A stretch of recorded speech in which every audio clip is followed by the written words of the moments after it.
आप सभी को मेरा प्रणाम। स्वागत है आप सबका मेरे चैनल होली बुक्स में। तो अब तक हम पढ़ चुके हैं शिव पुराण के रुद्र संहिता का अध्याय 3। आज हम पढ़ने वाले हैं शिव पुराण के रुद्र संहिता का अध्याय 4। तो चलिए शुरू करते हैं।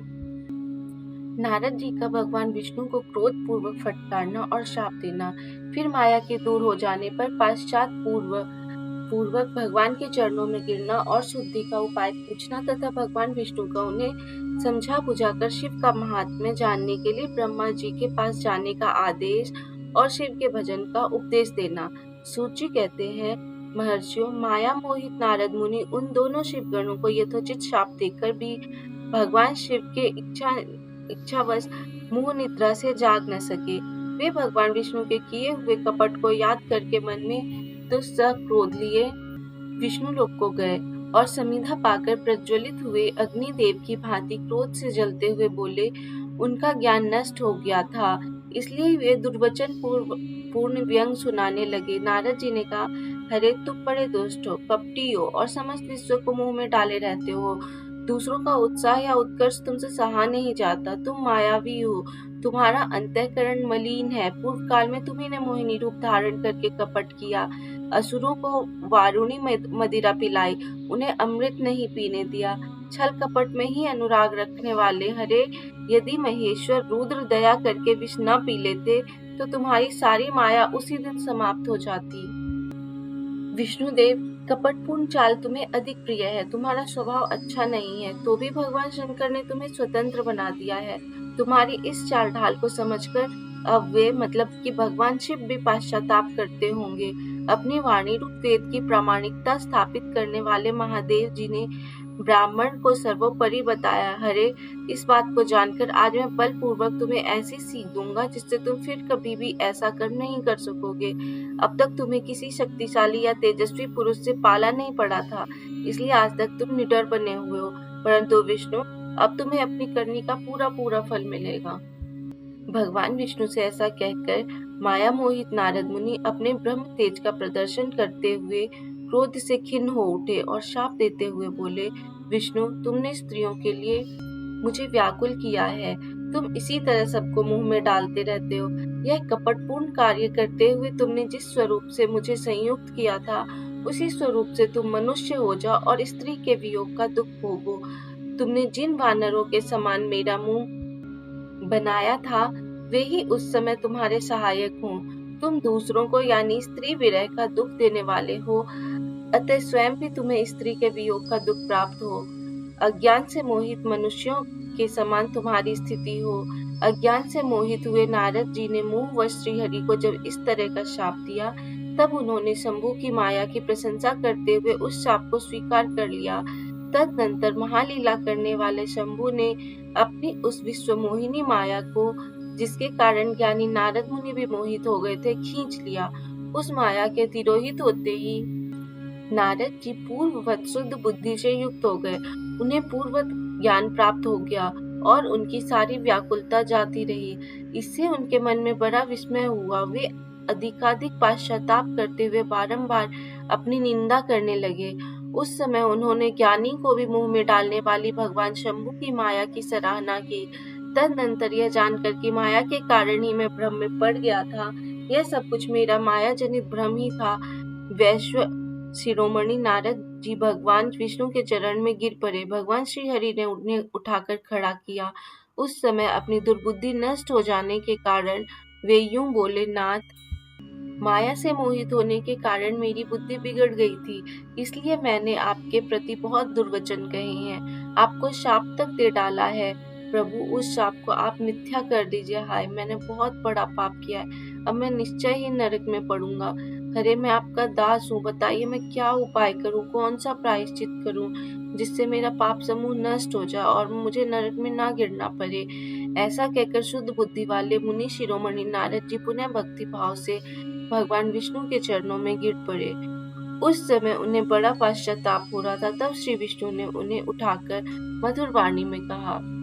भगवान विष्णु बोले, तात, खेद न करो, तुम मेरे श्रेष्ठ भक्त हो, इसमें संशय नहीं है। मैं तुम्हें एक बात बताता हूँ, सुनो, उससे निश्चय ही तुम्हारा परम हित होगा, तुम्हें नरक में नहीं जाना पड़ेगा। भगवान शिव तुम्हारा कल्याण करेंगे।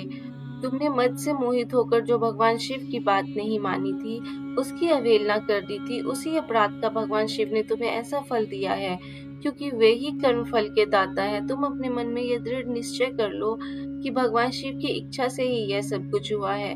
सबके स्वामी परमेश्वर शंकर को ही गर्भ से दूर करने वाले हैं। वे ही परम ब्रह्म परमात्मा है। उन्हीं का सच्चिदानंद रूप से बोध होता है। वे निर्गुण और निर्विकार हैं। सतत्व, रज और तम इन तीनों गुणों से परे हैं। वे ही अपनी माया को लेकर ब्रह्मा, विष्णु और महेश इन तीनों रूप में प्रकट होते हैं। निर्गुण और सगुण भी वे ही हैं। निर्गुण अवस्था में उन्हीं का नाम शिव है। वे ही परमात्मा, महेश्वर, परब्रह्म, अविनाशी, अनंत और महादेव आदि नामों से कहे जाते हैं। उन्हीं की सेवा से ब्रह्मा जी के जगत के सृष्टा हुए हैं और मैं तीनों लोगों का पालन करता हूँ। वे स्वयं ही रुद्र रूप से सदा सबका संहार करते हैं। वे शिव स्वरूप से सबके साक्षी हैं। माया से भिन्न और निर्गुण है। स्वतंत्र होने के कारण वे अपनी इच्छा के अनुसार चलते हैं। उनका विहार, आचार, व्यवहार उत्तम है और वे भक्तों पर दया करने वाले हैं। नारद मुनि, मैं तुम्हें एक सुंदर उपाय बताता हूँ, जो सुखद, समस्त पापों का नाशक और सदा भोग एवं मोक्ष देने वाला है। तुम उसे सुनो। अपने सारे संशयों को त्याग कर तुम भगवान शंकर के सुयश का गान करो और सदा अनन्य भाव से शिव के सतनाम मंत्र स्रोत का पाठ करो। तुम निरंतर उन्हीं की उपासना और उन्हीं का भजन करो। उन्हीं के यश को सुनो और गाओ तथा प्रतिदिन उन्हीं की पूजा अर्चना करते रहो। नारद, जो शरीर, मन और वाणी द्वारा भगवान शंकर की उपासना करता है, उसे पंडित या ज्ञानी जानना चाहिए। यह जीवन मुक्त कहलाता है। शिव इस नाम रूपी दावानल से बड़े बड़े पातकों के असंख्य पर्वत अनायास भस्म हो जाते हैं। यह सत्य है, इसमें संशय नहीं है। जो भगवान शिव के नाम रूपी नौका का आश्रय लेते हैं, वे संसार सागर से पार हो जाते हैं। संसार के मूलभूत उनके सारे पाप निस्संदेह नष्ट हो जाते हैं। महामुने, संसार के मूलभूत जो पातक रूपी वृक्ष है, उनका शिव नाम रूपी कुठार से निश्चय ही नाश हो जाता है। जो लोग पाप रूपी दावानल से पीड़ित हैं, उन्हें शिव नाम रूपी अमृत का पान करना चाहिए। पाप दावाग्नि से दग्ध होने वाले प्राणियों को उस शिव नाम अमृत के बिना शांति नहीं मिल सकती। संपूर्ण वेदों का अवलोकन करके पूर्ववर्ती विद्वानों ने यही निश्चय किया है कि भगवान शिव की पूजा ही उत्कृष्ट साधन तथा जन्म मरण रूपी संसार बंधन के नाश का उपाय है। आज से यत्न पूर्वक सावधान रहकर विधि विधान के साथ भक्ति भाव से नित्य निरंतर जगदम्बा पार्वती सहित महेश्वर सदाशिव का भजन करो। नित्य शिव की ही कथा सुनो और कहो तथा अत्यंत यत्न करके बारंबार शिव भक्तों को पूजन किया करो। मुनि श्रेष्ठ, अपने हृदय में भगवान शिव के उज्जवल चरणार्थ विंदों की स्थापना करके पहले शिव के तीर्थों में विचरो। मुने, इस प्रकार परमात्मा शंकर के अनुपम महात्म्य का दर्शन करते हुए अंत में आनंद वन यानी काशी को जाओ। वह स्थान भगवान शिव को बहुत ही प्रिय है। वहाँ भक्ति पूर्वक विश्वनाथ जी का दर्शन पूजन करो। विशेषतः उनकी स्तुति वंदना करके तुम निर्विकल्प यानी संशय रहित हो जाओगे। नारद जी, इसके बाद तुम्हें मेरी आज्ञा से भक्ति पूर्वक अपने मनोरथ की सिद्धि के लिए निश्चय ही ब्रह्मलोक में जाना चाहिए। वहाँ अपने पिता ब्रह्मा जी की विशेष रूप से स्तुति वंदना करके तुम्हें प्रसन्नता पूर्वक हृदय से बारंबार शिव महिमा के विषय में प्रश्न करना चाहिए। ब्रह्मा जी शिव भक्तों में श्रेष्ठ हैं। वे तुम्हें बड़ी प्रसन्नता के साथ भगवान शंकर का महात्म्य और सतनाम स्रोत सुनाएंगे। मुने, आज से तुम शिव धारण में तत्पर रहने वाले शिव भक्त हो जाओ और विशेष रूप से मोक्ष के भागी बनो। भगवान शिव तुम्हारा कल्याण करेंगे। इस प्रकार प्रसन्नचित्त हुए भगवान विष्णु नारद मुनि को प्रेम पूर्वक उपदेश देकर श्री शिव का स्मरण, वंदन और स्तवन करके वहां से अंतर्ध्यान हो गए। यहाँ पर हमारी रुद्र संहिता का अध्याय 4 समाप्त हो जाता है। जल्दी हम मिलेंगे आपके साथ अपने अगले अध्याय के साथ। तो तब तक हमारे चैनल पे बने रहने के लिए हमें सब्सक्राइब करना ना भूलें, हमारे वीडियोस को लाइक और शेयर करना ना भूलें और अपने सुझाव हमें कमेंट बॉक्स में देते रहें। धन्यवाद।